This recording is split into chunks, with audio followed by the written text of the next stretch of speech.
అందరికి మరణాత. యేసుక్రీస్తు ప్రభువు యొక్క శ్రమకాల ధ్యానములు భక్తితో ఆచరించుచున్న వారికి గొప్ప ఫలము దొరుకునుగాక. వాక్యము ఫిలిప్పీయులకు 2:13. మీరు ఇచ్చయించుటకును కార్యసిద్ధి కలుగజేసికొనుటకును తన దయాసంకల్పము నెరవేరుటకై మీలో కార్యసిద్ధి కలుగజేయువాడు దేవుడే.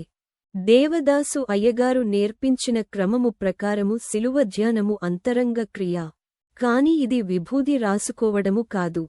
బహిరంగ దీక్ష, మ్రొక్కు మాల కాదు. శిలువ ధ్యానము వలన బహిరంగముగా కనిపించవలసినది ఏదో ఒక దైవలక్షణము. శిలువ చరిత్ర ధ్యానము వలన కలుగు మేలు ఏదనగా, we will know God's direction in our life. దేవుడెవరు? దేవుడు ఉన్నాడా? బైబిలును అర్థము చేసుకొనుటెట్లు అను ప్రశ్నలకు దీటైన సమాధానమే దేవుని రక్షణ మహాసంకల్పన. దేవుని ఈ రక్షణ మహాసంకల్పము చూచుటకు, మన జీవితానుభవములో ఉండుటకు ప్రధాన ద్వారము శిలువ చరిత్ర. కాబట్టి శిలువ చరిత్ర ధ్యానము వలన మన జీవితములో దైవచిత్తమును కనుగొనగలము. దేవుడు ఉన్నాడనియు ఆయనను నమ్మువారికి ప్రతిఫలము దయచేయునని విశ్వాసి నమ్మును గాని శ్రమ ఎదురైనప్పుడు నిరాశపడును. మన శ్రమను శిలువ చెంతకు తీసుకురాగా శిలువ శక్తి మన నిరాశను తీసివేసి నిరీక్షణను దయచేయును. ఇంకా అనేక విషయములు ఈ శ్రమకాల ధ్యానములలో దేవుడు దయచేయును గావున మందిరమునకు వెళ్ళి సంఘముతో కలిసి ధ్యానించుటవల్ల దైవభక్తి పెరిగి క్రీస్తు శక్తితో అన్ని విషయములలో విజయము పొందుదురుగాక.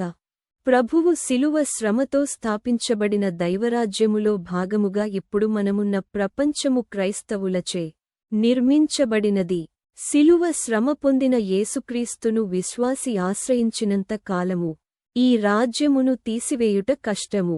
ఈ ధ్యానములలో మన అంతరంగమును ఒకసారి పరిశీలించుకోవడము, మన ఆసక్తిని అనగా దేవుడిచ్చిన వరములను, తలాంతులను సరిగా వాడుకొనలేకపోవడము, ఈ ఆసక్తి అంతర్ధానమై దేవునిలో బలవంతులుగాను లోకములో దేవునినామ మహిమార్థమై జీవించుటకు, ప్రభువు పొందిన విజయమును మన సాక్ష్యము ద్వారా చూపించుటకు ఒక పదమును గట్టిగా పట్టుకోవడం మంచిదని నా సలహా. ఈ పదమును అంతరంగములో బాగుగా ముద్రించుకుంటే మన జీవితము రోజురోజుకు తేజరిల్లును, బ్రతుకంతయు వర్ధిల్లును. తెలుగులో ఈ కార్యసిద్ధి, కార్యాచరణ అను పదము చప్పగా అనిపించినా గాని ప్రపంచములో అన్ని కంపెనీలు ఈ మిషన్ అను పదమును పట్టుకొని ముందుకు దూసుకెళ్ళిపోవుచున్నారు. మన చిల్డ్రన్కి, యూత్ మరియు పెద్దవారికి ఒక సలహా. ఈ 2025 మండల కాలములో మిషన్ అను పదమును గట్టిగా పట్టుకోవాలి. We have to enable our mission. మనలో మిషన్ పనిచేయాలి. దేవుడు మనకిచ్చిన మంచి ఆలోచనలను కార్యరూపములో పెట్టుటయే machine. Mission means a well-planned activity with all required resources. It's not a machine. అనగా యంత్రము కాదు. యేసుక్రీస్తు ప్రభువు శిలువలో శ్రమనుంది స్థాపించిన దైవ రాజ్యములో మనం నిరాశతోనూ అసక్తులుగాను ఉండకూడదు. శిలువ శక్తితో ఘనకార్యములు చేయుటకు గొప్ప మిషన్ కలిగి ఉండాలి. శిలువ నీడలో దైవ సంకల్పములో ఉన్న మిషన్ను దేవుడు మీకు తెలియజేయునుగాక. దైవ రాజ్యములో మనము తలగా ఉండుటకు, రాజులుగాను యాజకులుగాను ఉండుటకు దేవుడు మనలను పిలిచెను. కావున మన ఊహలు భ్రమలుగా మిగిలిపోకూడదు. దైవచిత్తానుసారమైన ఆలోచనలు కార్యరూపము దాల్చుటకు మిషన్ అవసరము. బైబిలు మిషను వారు బైబిలు ప్రకారము నడుచుకొనుట మన జీవిత మిషనులో ప్రథమ కార్యము, అనగా హై ప్రయారిటీ మిషన్.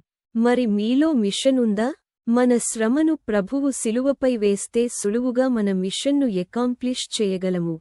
శిలువ ధ్యానము వలన కలుగు ఫలము దైవలక్షణము, అనగా పరిశుద్ధత, జీవము, ప్రేమ, న్యాయము. ఏదో ఒకటి మన జీవితము ద్వారా బయలువెడలుట.